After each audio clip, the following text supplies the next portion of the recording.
the young and the restless spoilers. Welcome back to our channel, besties. Today is a beautiful day outside. The sun is shining, the birds are chirping, but honestly, I haven't even looked out the window because my eyes are glued to my screen and my heart is literally in my throat. Grab your largest iced coffee, a massive emotional support blanket, and maybe a box of tissues, because the tea today is so dark and so heavy, I am genuinely struggling to even process it. Let's get right into the absolute madness. Stop what you are doing. You guys, I am deceased. I am literally shaking. Wait, we need to talk about this now. Send help. My soul has actually left my body. I was mid skincare.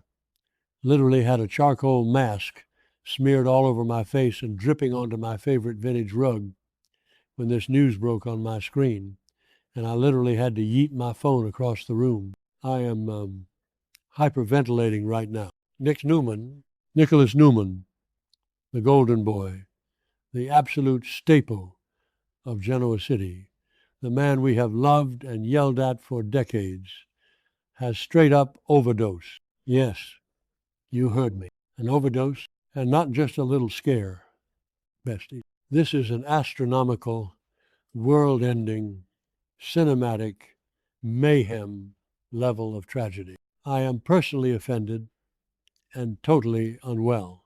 My grip on reality is slipping. I cannot even process the words coming out of my own mouth right now. Wait, backtrack for a second.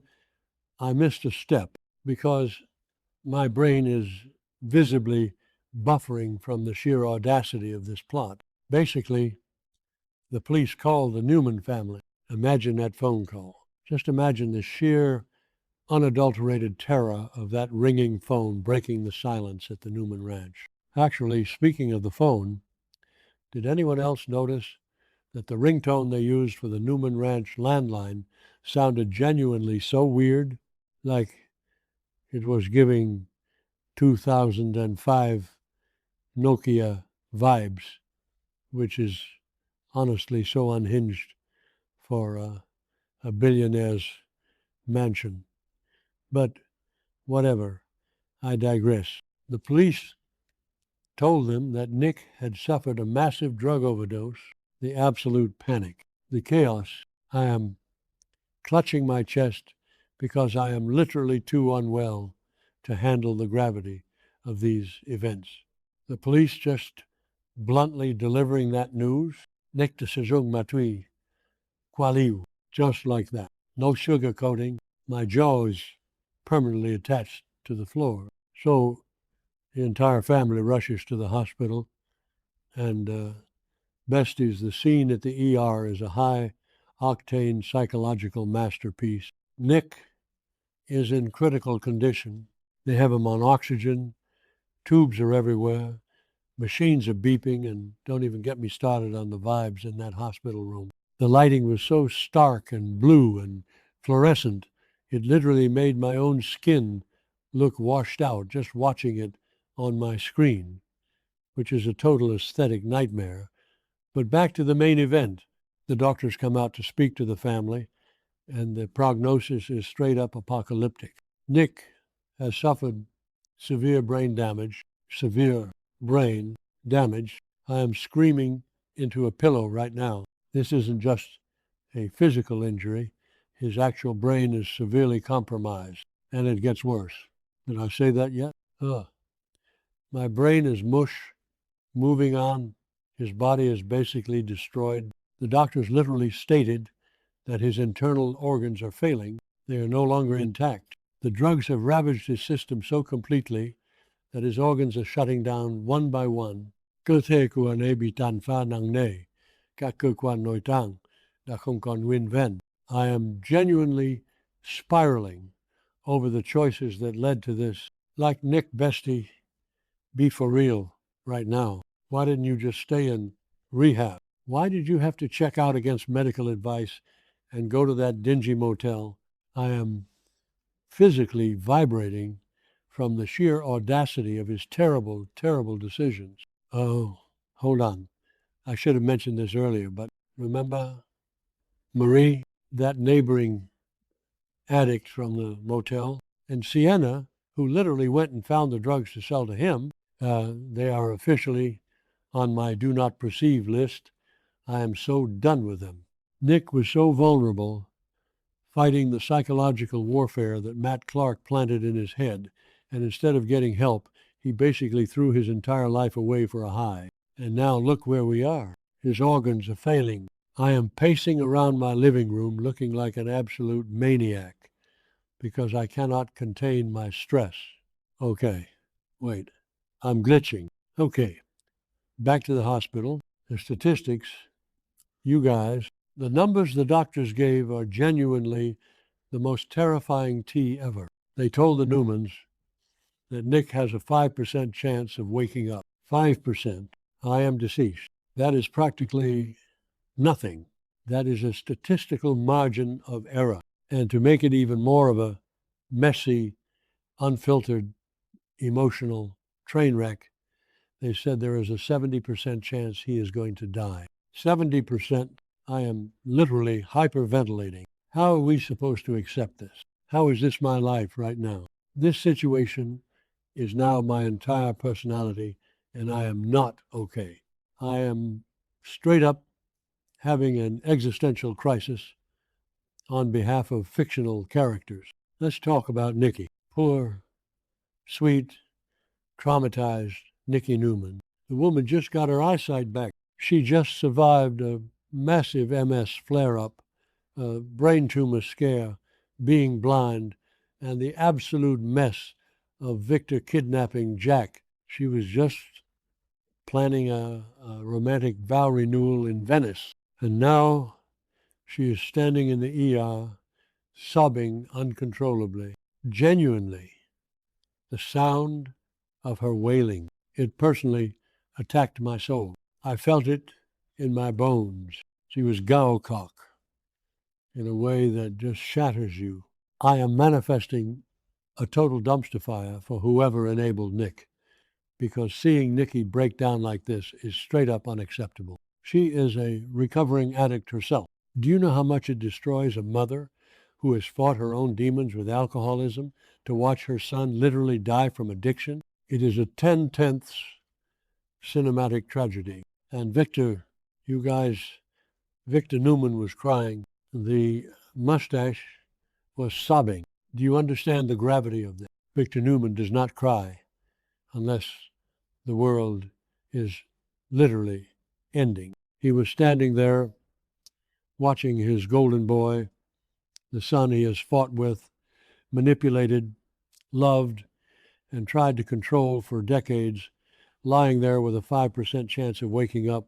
I literally had to yeet my phone again, just processing Victor's tears. I am calling it the villain arc is about to go nuclear. Victor is going to burn Genoa City to the ground. He is going to hunt down every single drug dealer, starting with Sienna, moving to Marie, and destroying Matt Clark, manifesting an absolute bloodbath by the next update, because Victor's not going to let this go. He will literally buy the hospital, fire the Grim Reaper, and invent a new medical science just to spite death. Then there's Sharon. Oh my God.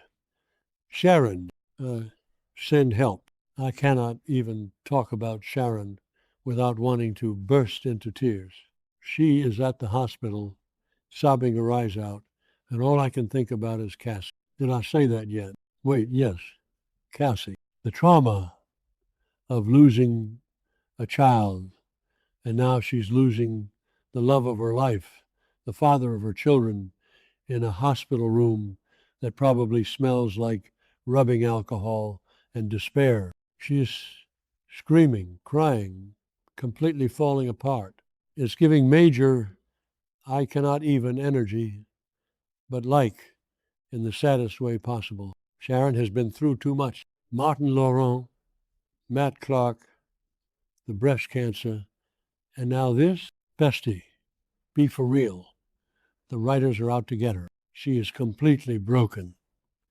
and I am broken right along with her. And the most unhinged part of all of this, the family is already preparing for a funeral. Yes, you heard me. They are so convinced that he is going to fall into that 70% death statistic that they are literally making funeral arrangements while he is still on a ventilator. I am straight up losing my mind. Who does that? I mean, I get being realistic, but planning the catering for a wake while the man's heart is still beating is genuinely so dark. It's a 10/10 cinematic drama, but my soul is crushed. They are picking out caskets and plotting eulogies while Nick is fighting for that tiny 5% sliver of hope. I am pacing, I am sweating, I am entirely unwell. Wait, backtrack again. Let's dissect the tea with absolute cinematic mayhem. How did the police even find him? Was he in the motel with Marie? Did he wander out into the street hallucinating about Matt Clark again? The timeline is a blur because my brain is just screaming. The police telling the family, Nick da Serzunk ma tui qua leo, is a sentence that will haunt my nightmares. The sheer blunt force of that statement, no sugarcoating, just straight up. Your son is dying, his brain is damaged, his organs are failing. Boom. Welcome to your new reality, Newman's. And can we talk about the brain damage for a second? Because even if he wakes up, which, again, 5% chance he won't be the same Nick Newman, severe brain damage means the Nick we know, the sarcastic, slightly self-righteous, deeply loving father and brother, might be gone forever. This is a high-octane psychological masterpiece of a tragedy. The stakes are astronomical.